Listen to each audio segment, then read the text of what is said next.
अगर आप भी हैं पावर स्टार पवन सिंह के फैंस तो हो जाइए खुश, क्योंकि अपने पावर स्टार पवन सिंह ने कर दिया है सबसे बड़ा अनाउंसमेंट। अपने पावर स्टार लेकर आ रहे हैं छठ पूजा का नया गीत, वो भी बहुत जल्द। दोस्तों आपको बता दें कि पावर स्टार पवन सिंह का यह गाना पवन सिंह ऑफिशियल पर आने वाला है। लगातार चल रहे बिजी शेड्यूल के कारण पवन सिंह छठ पूजा में सिर्फ एक ही सॉन्ग लेकर आ रहे हैं, पर वो भी होगा पूरे तरह से बवाल।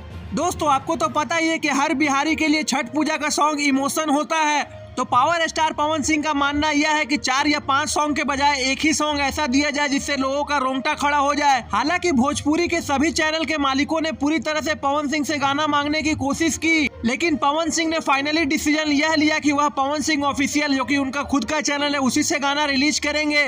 दोस्तों अभी तो गाना के टाइटल का कुछ अनाउंसमेंट हुआ नहीं है, लेकिन उम्मीद है दोस्तों कि 5 नवंबर तक यह गाना आ जाएगा या उससे पहले भी आ सकता है। तो इसी तरह के चटपटी न्यूज के लिए भोजपुरिया भास्कर चैनल को सब्सक्राइब करें और हमारे फैमिली मेंबर का सदस्य बने। धन्यवाद दोस्तों।